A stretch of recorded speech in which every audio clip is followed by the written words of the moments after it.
Vous connaissez ces disputes quand il y a des enfants.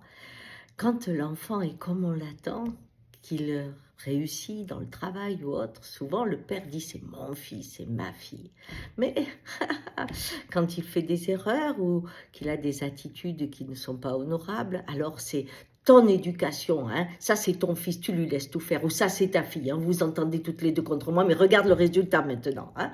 Eh oui, après c'est la faute de la femme. Et c'est vieux parce que ça vient d'une époque où on partageait les tâches. L'homme disait, moi j'amène le pognon, toi tu fais l'éducation. Ah, évidemment, la femme n'avait pas de droit, hein, au niveau société. Donc elle avait celui et l'obligation de mettre une éducation qui va permettre à l'enfant de rentrer dans le moule.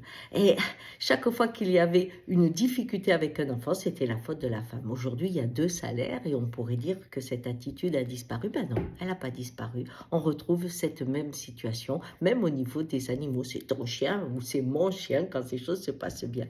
Qu'est-ce que cela traduit?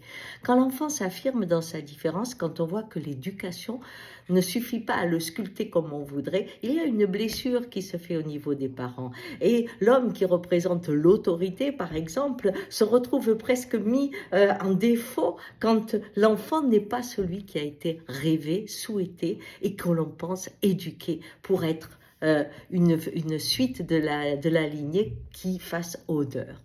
Et oui, découvrir qu'on n'est que des parents et que l'autre est arrivé avec sa différence, sa particularité, est un challenge difficile.